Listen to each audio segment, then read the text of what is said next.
Even with the advent of the pandemic, South Africa has been slow in recovering its economy. In 2021, both the IMF and the World Bank loaned about $5 billion in total to strengthen the country's COVID response. But as our correspondent Kalden Ongmu tells you, the funds were met with opposition and the government hasn't really outlined how the money was used. The COVID pandemic has had a negative impact worldwide, but Africa's sovereign debt situation is worse compared to others. Experts say currently 22 countries are either in debt distress or at high risk.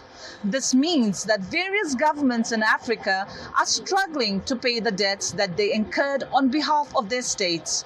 The war between Russia and Ukraine has added to the downfall, causing commodity prices to rise, in particular food and gasoline prices. There are currently a number of reasons why African countries are facing, many of them, facing some debt difficulties. One obvious reason is simply that they borrowed too much money in the past, and in many instances these amounts of money are quite substantial, and many of them simply do not have the reserves to repay that.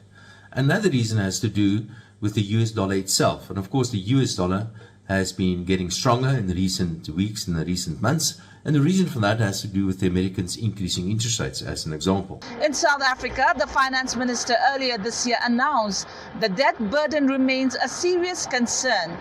This year, the country's government debt has reached $255 billion and is projected to rise to $327 billion over the medium term. So under these sort of circumstances, with high levels, especially of hard currency debt and depreciating local currencies, the result of that obviously is that some of these countries are facing difficulty in repaying their debt. Experts say South Africans are already feeling the pressure of high levels of financial stress. South African Reserve Bank last week pushed the repo rate sharply up by 75 basis points, the steepest hike in almost 2 decades. In the case of South Africa, that is completely different. South Africa's reserves are more than sufficient to cover its foreign denominated loans. And the foreign loans denominated in hard currency is only approximately 10% of total outstanding debt of the state.